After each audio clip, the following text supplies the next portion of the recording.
आजादी का अमृतोत्सव महोत्सव कार्यक्रम महोत्सव पीरियड की संबंधी అలానే పెన్షన్స్ స్కీమ్స్ కానీ ఏవేవైతే బ్యాంక్స్లో ఉన్నాయో చేయమంటున్నారండి.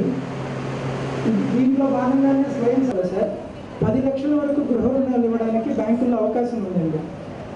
గృహ రుణాలు ఎందుకు చెప్తున్నారంటే గృహ రుణాలకి జీవనోపాధి కల్పించడానికి శక్తి ఎక్కువ. చాలా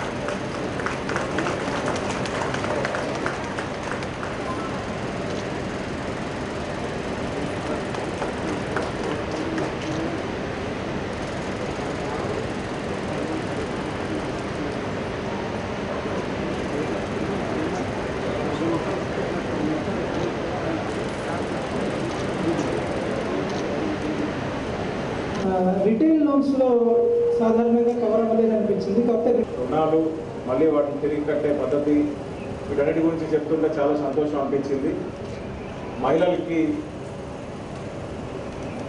నగలు కానీ డబ్బులు కానీ ఎలా వాడాలి అని చెప్పడం అనేది పురుషులకి ఎప్పటికీ అది సాధ్యపడదు. ఎందుకంటే వాళ్ళు కొడుకుగా ఉన్నా, తండ్రిగా ఉన్నా, భర్తగా ఉన్నా, ఏ స్థాయిలో ఉన్నా మహిళలకే అన్ని విషయాల్లో అవగాహన ఉంటుంది. ఈ 3 విషయాలు మాత్రం ఏ బట్టలు కొనాలి, ఏ నగలు కొనాలి, డబ్బులు ఎలా వాడాలి అనేది ఏ వయసులోనూ మగవాళ్ళు చెప్పడానికి అవకాశం లేదు, వాళ్ళు బ్యాంక్ మేనేజర్లు అయినా సరే. ఎందుకంటే చాలా చక్కగా చేస్తారు. అందుకనే మహిళా సంఘాలు కూడా ఇన్ని సంవత్సరాలుగా నడుస్తున్నా మన రాష్ట్రంలో ముఖ్యంగా మన జిల్లాలోనే ఈ కార్యక్రమం ప్రారంభమైంది. 10 మంది మహిళలు కలిసి ఒక సంఘంగా ఏర్పడి వాళ్ళు చేసుకునే పొదుపుల ద్వారా బ్యాంక్ రుణాలని తీసుకొని మళ్ళా దాన్ని వేరే చోట ఇన్వెస్ట్ చేసి తిరిగి కట్టడంతో పాటు లాభాన్ని సమకూర్చుకోవడం, ఈ ప్రాసెస్లో ఈ 10 కుటుంబాలు కూడా ఆర్థికంగా నిలదొక్కుకోవడం అనేది ఈ మైక్రో ఫైనాన్సింగ్ మోడల్ మొత్తం ప్రపంచానికి మన నెల్లూరు జిల్లాయే పరిచయం చేసింది. ఇటువంటి మంచి మూమెంట్ మన జిల్లాలో ప్రారంభం కావడం, అలాగే యాంటీ ఆల్కహాల్ మూమెంట్ కానీ ప్రభుత్వ భూములను సిజేఎఫ్ఎస్ ద్వారా ఉపయోగంలో తీసుకొచ్చి పనికిరాని భూముల్ని, గౌరవబక్ భూముల్ని ఒక జీవనోపాధిగా మార్చి ఎప్పటికీ ఒక సుస్థిరమైన ఆదాయాన్ని కలిగించే విధంగా ముఖ్యంగా బడుగు బలహీన వర్గాలని పైకి తీసుకురావడానికి చేసిన కృషి కూడా మన జిల్లా నుంచే ప్రారంభమైంది. ఇటువంటి మంచి కార్యక్రమాలు కేవలం ప్రజల భాగస్వామ్యంతో జరుగుతుంది. ఇప్పుడు చెప్పినవన్నీ కూడా జిల్లా కలెక్టర్లు చేసినవే, కానీ వాళ్ళ పేరు ఎంతైతే ఉందో వారి కృషి వెనుక దానికి సహకరించి ముందుకు తీసుకువెళ్ళిన మహిళలందరి పేరు కూడా ఉన్నట్టే భావించాలి. గారు కానీ ఒక్కుల రాజు గారు కానీ వీరందరూ ఎంతో మంచి కార్యక్రమాలు చేశారు మన జిల్లాలో. ఆ వర్క్ ఇప్పటికీ కనపడుతోంది, అది ఇప్పటికీ నడుస్తోంది. మన దేశంలోనే కాదు ఇతర దేశాలు కూడా మనం చూసి నేర్చుకునే పరిస్థితికి వచ్చారు అంటే కేవలం ఇక్కడ మహిళలు చూపించిన నిబద్ధత అని చెప్పక తప్పదు. దానికి ప్రతి ఒక్కరికి కూడా నేను ప్రత్యేకంగా అభినందన తెలియజేస్తున్నాను.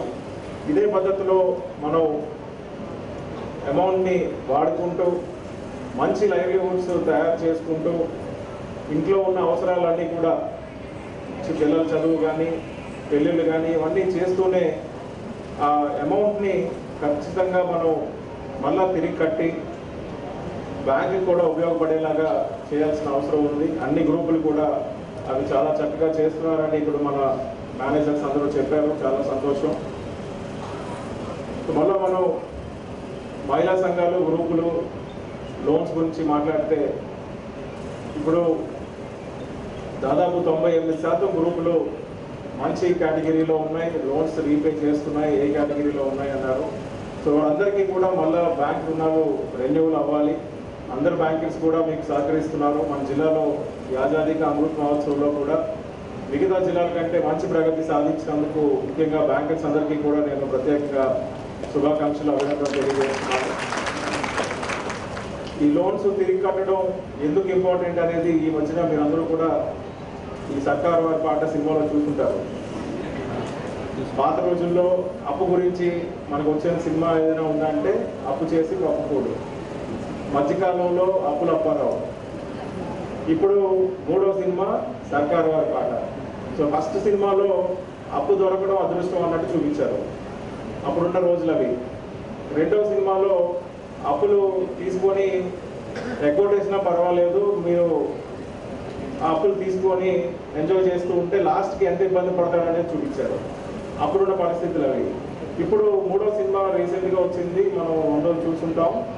అప్పు ఒక బాధ్యత, అది తీర్చకపోతే ఇబ్బంది, అప్పు ఎలాగైనా తిరిగి కట్టాలి అనేది ఇప్పుడు చూపించారు. అంటే సమాజంలో ఉన్న పరిస్థితుల్ని కళాకారులు కూడా చూపిస్తూ ఉంటారు వారి కళారూపాల ద్వారా. సో ఆ సినిమా దర్శకులు కానీ ఆ సినిమా రాసిన వాళ్ళు కానీ ఇప్పుడున్న పరిస్థితిని స్పష్టంగా చూపిస్తూ ఆ సినిమాలు తీయడం జరిగింది. ఇప్పుడు మన సమాజంలో కూడా 2 సంవత్సరాలు కోవిడ్ తర్వాత మన దేశ ఆర్థిక పరిస్థితి మీరు అందరూ చూస్తుంటారు. చాలా వరకు ఇండస్ట్రీస్ మూతపడి మళ్ళా వెనక్కి వస్తామో రాదా అనే పరిస్థితిలో ఆర్థిక సిబ్బంది అందరూ కానీ బ్యాంకులు కానీ అందరూ చాలా ఇబ్బంది పడ్డారు. అటువంటిది మళ్ళా మనం మంచి నిర్ణయాలు తీసుకోవడం వల్ల కేంద్ర రాష్ట్ర ప్రభుత్వాలు మంచి పథకాలు తీసుకురావడం వల్ల అన్ని రంగాల్లోనూ మళ్ళా మనం నిలదొక్కుకోవడానికి కోవిడ్ కంటే ముందు ఉన్న పరిస్థితి కంటే మెరుగ్గా రావడానికి అందరూ కూడా కృషి చేస్తున్నారు. దానికి మంచి ఫలితాలు కూడా వస్తున్నాయి. ఈరోజు మనం చూస్తే ప్రపంచంలోనే 3వ అతిపెద్ద ఎకానమీగా పవర్ పర్చేసింగ్ ప్యారిటీలో ఇండియా నిలిచింది. ఇది మనందరికీ కూడా గర్వకారణమైంది. దీంట్లో కూడా ముఖ్యమైన పాత్ర మళ్ళా మహిళలదే. మనం రోజు ఇంట్లో వాడే వస్తువులు ఏమేమి కొంటున్నామో, ఎంత పెట్టి కొంటున్నామో, ఆదాయం ఎంత వస్తుంది, మన జీవన విధానం ఎలా ఉంది, వీటిని ఆధారంగా తీసుకొని ఈ పవర్ పర్చేసింగ్ ప్యారిటీ అనేది లెక్కిస్తారు. ఒక 3000 వస్తువులు దీంట్లో ఉంటాయి, అందరూ వాడే వస్తువులు. నేను ఇందాక చెప్పిన చీరలు, నగలు, బట్టలు అన్నీ కలిపి, వాటితో పాటు ఇంకా అన్ని వస్తువులు 3000 వస్తువులు ఉంటాయి. అవి ఎలా తయారవుతున్నాయి, వాటికి తయారవడానికి ఖర్చు ఎంత అవుతుంది, వాటిని కొనడంలోనూ వాటిని వాడడంలోనూ మన దేశంలో ఎంతమంది వాటిని పొందగలుగుతున్నారు, ఎంత సునాయాసంగా అవి దొరుకుతున్నాయి, వాటి ద్వారా ఆర్థిక వ్యవస్థ ఎలా ఉపయోగపడుతుంది అనేది దీంట్లో చెక్ చేస్తారు. వీటి వల్ల మన దేశ ఆర్థిక హెల్త్, ఫైనాన్షియల్ హెల్త్ ఎలా ఉందనేది తెలుసుకోవచ్చు. సో ఇంకా మెరుగ్గా చేయగలిగితే ప్రపంచంలోనే మొదటి స్థానానికి మరొక 10 సంవత్సరాల్లో వెళ్ళగలుగుతాం. అది జరగాలంటే ప్రతి ఒక్కరూ కూడా ప్రతి రూపాయిని మళ్ళీ మనం తిరిగి బ్యాంకుకి కట్టే పరిస్థితిలో రావాలి. ఒక లోన్ తీసుకుంటే దాన్ని మనం సద్వినియోగం చేసుకొని ఇన్కమ్ జనరేట్ చేసి మళ్ళీ బ్యాంకుకి తిరిగి కడితే ఖచ్చితంగా సాధించగలుగుతాం. ఈ సందర్భంగా మీ అందరికీ ఒక చిన్న విషయం చెప్పాలనుకుంటున్నాను. మన బ్యాంక్ మనందరం చూస్తూ ఉంటాం, దగ్గరికి వెళ్తే మంచి గాలి వస్తుంది, ఆహ్లాదకరంగా ఉంటుంది. అంతవరకు వెళ్ళిన వాళ్ళకి అంతే దొరుకుతుంది. కొంచెం ముందుకు వెళ్తే కాళ్ళు తడుస్తాయి. ఇంకా మనం ఈత నేర్చుకొని కొంచెం ముందుకు వెళ్ళగలిగితే చేపలు దొరుకుతాయి. ఇంకా మనం బాగా నేర్చుకొని సముద్రం లోతు దాకా వెళ్తే మనకి ముత్యాలు దొరుకుతాయి. సో బ్యాంక్ కూడా అలాంటిదే. ఎంత మనం చేయగలుగుతామో అంతా మీకు సహకారం చేయగలుగుతుంది బ్యాంక్ కూడా. బ్యాంక్ గురించి అందుకనే చిన్నప్పుడు స్కూల్ పిల్లల నుంచి కూడా నేర్పుతారు.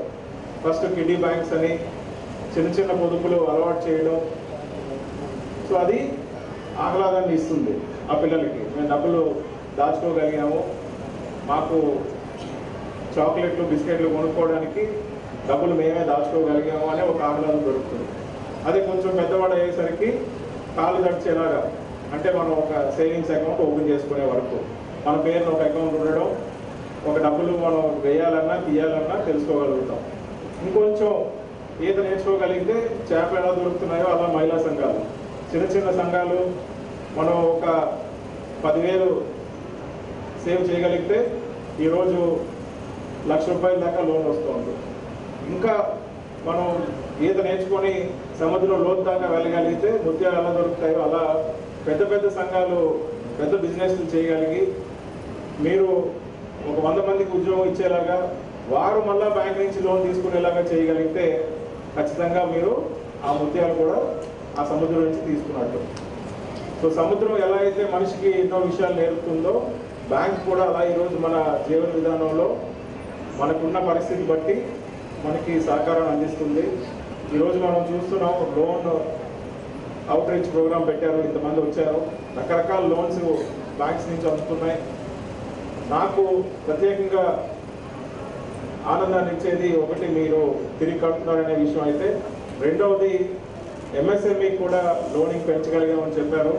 అది చాలా మంచి విషయం, చాలా ఆనందాన్ని ఇచ్చింది. ఎందుకంటే మీరు స్వావలంబనతో పాటు స్వయం కృషితో పాటు ఒక లోన్ పెట్టుకొని ఒక ఇండస్ట్రీ పెట్టి మరొక 10 కుటుంబాలకి మీరు సేవ చేసే పరిస్థితి వస్తుంది, వాళ్ళు నిలదొక్కునే అవకాశం దొరుకుతుంది.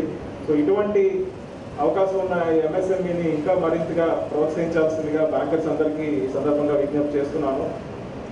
మన జిల్లాలో కూడా ఎంతోమంది యువత బాగా చదువుకొని ఎంతో ఎంటర్‌ప్రెన్యూరల్ క్యాపబిలిటీస్తో జీవితంలో బాగా స్థిరపడాలనే ఆశతో ఉన్నారు. అటువంటి వారిని ఐడెంటిఫై చేసి వారికి మనం ప్రోత్సాహం అందిస్తే ఖచ్చితంగా వాళ్ళు బ్యాంకుకి లోన్ తిరిగి కట్టడమే కాకుండా మంచి యాక్టివిటీస్ తీసుకొని ఎకానమీ డెవలప్ అవ్వడానికి, ఎంప్లాయ్మెంట్ ఇంప్రూవ్ చేయడానికి వాళ్ళు ఉపయోగపడతారు. కాబట్టి స్టాండప్ ఇండియా కానీ స్టార్టప్స్ని ప్రమోట్ చేస్తూ ఎంఎస్ఎంఈ సెక్టర్ కానీ మరింత ఎక్కువగా మీరు ఆ సెగ్మెంట్కి ఊతం అందించాల్సిందిగా బ్యాంకర్స్ అందరినీ కూడా విజ్ఞప్తి చేస్తూ, మహిళా సంఘాలను కూడా మరొకసారి మీకు రిక్వెస్ట్ చేస్తున్నాం, ఈ ఇన్కమ్ జనరేషన్ యాక్టివిటీస్ మీద దృష్టి పెట్టాలి.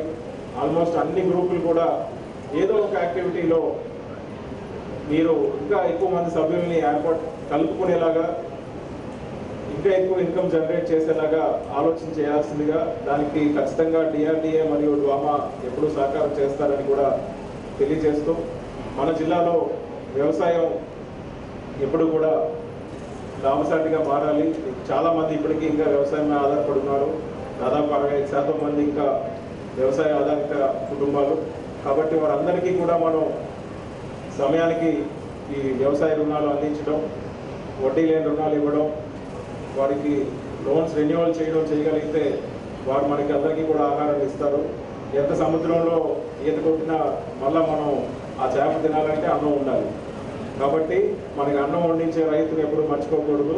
మనకు పండించి ఇస్తున్నారు. రైతులందరికీ కూడా ఈ అగ్రికల్చర్ సెక్టర్లో, ప్రైమరీ సెక్టర్లో బ్యాంక్స్ ఖచ్చితంగా ప్రధాన పాత్ర పోషిస్తున్నాయి. వారందరూ కూడా ఈ క్రెడిట్ ప్లాన్ని ఇంప్లిమెంట్ చేస్తూ, ఈ టార్గెట్స్ని ఎక్సీడ్ అవుతూ కూడా జిల్లాలో ఉన్న అందరినీ సాచురేట్ చేస్తూ డిస్ట్రిక్ట్ని ముందంజలో ఉంచాల్సిందిగా కూడా బ్యాంకర్స్ అందరికీ విజ్ఞప్తి చేస్తున్నాము. ఈ కార్యక్రమాన్ని చక్కగా ఆర్గనైజ్ చేసిన ఎల్డీఎం గారికి, దీనికి సహకరించిన బ్యాంక్స్ అందరికీ, ముఖ్యంగా ఈరోజు ఈ ఆజాదీ కా అమృత్ మహోత్సవ్లో 75 సంవత్సరాల స్వాతంత్రం వచ్చిన తర్వాత ఇంతమంది రుణాలు తీసుకుంటూ దాదాపు 354 కోట్ల రూపాయలు ఈరోజు రుణాలు ఇక్కడ వితరణ చేస్తున్నారు. ఆ రుణం తీసుకున్న వాళ్ళందరికీ కూడా మీరు ఆ అమౌంట్ని సద్వినియోగం చేసుకోవాలని, దాన్ని మళ్ళీ తిరిగి బ్యాంకులకు కట్టాలని కూడా ఆశిస్తూ ఉన్నాను. మళ్ళీ వెనక్కి వస్తున్నాం. సో మీరు నగలు తీసుకుంటే తప్పులేదు, కానీ ఒక విషయం ఆలోచించుకోవాలి. నగలు ఎక్కువైతే మనకి అది కూడా రుణం లాంటిదే. బాధ్యత పెరుగుతున్నట్టే, ఎవరు కుట్టేస్తారో భయం, ఎక్కడ పెట్టుకోవాలో తెలియదు. వాటిని మనం బ్యాంకులో పెడితే బ్యాంకు వాళ్ళు మళ్ళీ డబ్బులు అడుగుతారు. మీరు రుణంకు పెడితే పర్వాలేదు, లాకర్లో పెట్టాలంటే డబ్బులు కట్టాలి. అదే మన క్యాష్ రూపంలో ఉందనుకోండి, మీరు బ్యాంకులో పెడితే అది వడ్డీ ఇస్తుంది తిరిగి. కాబట్టి అవసరానికి మించి మనం అటువంటి దుబారా ఖర్చులు చేయకుండా అమౌంట్ని జాగ్రత్త చేసుకోవాలని, మన అవసరానికి తగ్గట్టుగా వాడుకోవాలని కూడా విజ్ఞప్తి చేస్తున్నాను.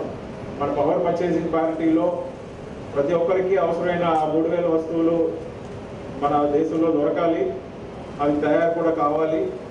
మనం మళ్ళీ ఈ కోవిడ్ నుంచి బయటపడి పూర్తి స్థాయిలో అభివృద్ధి వైపు సాగాలంటే ప్రతి మహిళా సంఘాలు కూడా తమ వంతు పాత్ర పోషించాలి. మీరు చేసే యాక్టివిటీస్ని ఇంకా పెద్ద ఎత్తున చేయాల్సిందిగాను, మీకు ఖచ్చితంగా మంచి జరగాలని కూడా ఆశిస్తూ, ఈ సమయం కూడా 12 దాటింది. అందరూ ఎప్పుడు వెళ్దామని చూస్తూ ఉన్నారు, కాబట్టి ఎక్కువసేపు తీసుకోవట్లేదు. అందరికీ ధన్యవాదాలు. ఈ లోన్స్ తీసుకున్న వాళ్ళందరికీ కూడా శుభాకాంక్షలు. మంచిగా వాటిని ఉపయోగించుకొని మళ్ళా టైంకి బ్యాంక్స్కి తిరిగి కట్టి మీరు బ్యాంకులు కూడా సహకరించాల్సిందిగా కోరుతున్నాను. ధన్యవాదాలు.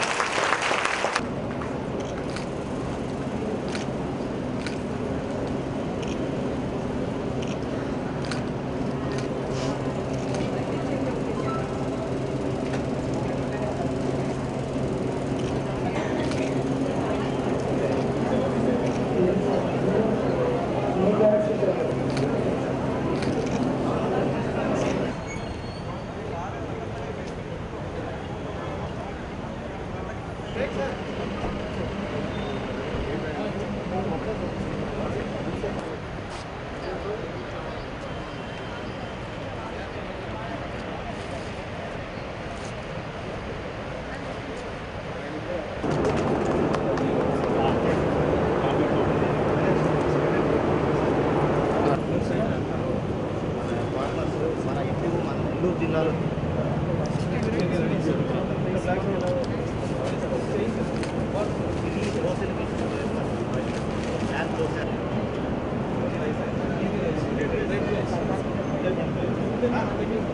మన జిల్లాలో రోజులు మన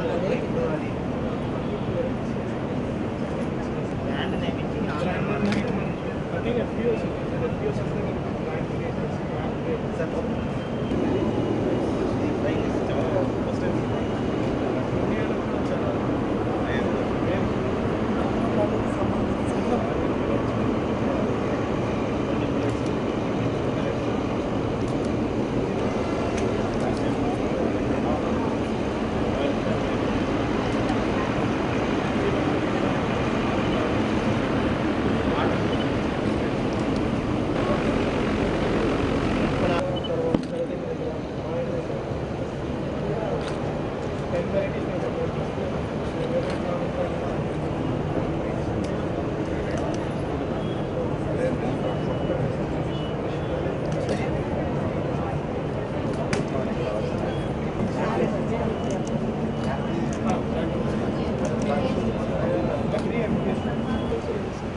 మహోత్సవ్ కార్యక్రమంలో భాగంగా ఒక వారం రోజుల పాటు స్పెషల్ క్యాంపెయిన్ అన్ని పార్టిసిపేటింగ్ బ్యాంక్స్ లోన్ మేళాను నిర్వహించడం జరిగింది. దీంట్లో సిటిజన్ అవుట్రీచ్ ప్రోగ్రాంలో ఈరోజు ఈ బ్యాంక్స్ అన్నీ కూడా ఇక్కడ స్టాల్స్ అవి కూడా ఏర్పాటు చేసి వాళ్ళు అందించే ప్రోడక్ట్స్ గురించి ప్రజలకు అవగాహన కల్పించడం, అలాగే పెద్ద ఎత్తున మన జిల్లాలో వివిధ వర్గాలకి చెందిన వారందరికీ కూడా అంటే వ్యవసాయానికి కానీ మహిళా సంఘాలకు కానీ అలాగే చేనేత కార్మికులకు స్వయం ఉపాధి సంఘాలకు అందరికీ కూడా రుణాలు ఇవ్వడం జరిగింది. మన జిల్లా వ్యాప్తంగా ఈ వారం రోజుల్లో 35 బ్యాంక్స్ అందరూ కూడా సమిష్టిగా ఈ కార్యక్రమాన్ని ఎంతో విజయవంతం చేయడం జరిగింది. దాదాపు 355 కోట్ల రూపాయల రుణాలు ఈరోజు మంజూరు చేసి వారందరికీ కూడా వితరణ చేశారు. ఈ సందర్భంగా బ్యాంక్స్ అందరికీ కూడా నేను ప్రత్యేకంగా అభినందనలు తెలియజేస్తున్నాను. మన జిల్లాలో క్రెడిట్ ప్లాన్ని చాలా చక్కగా ఇంప్లిమెంట్ చేస్తున్న అందుకు వారి కృషికి అభినందిస్తూ ముఖ్యంగా దీనికి సహకరిస్తున్న ఎల్డిఎం గారికి, నాబార్డు వారికి, అలాగే రీజనల్ ఆఫీసర్స్ అందరికీ కూడా ప్రత్యేకంగా నేను అభినందనలు తెలియజేస్తున్నాను.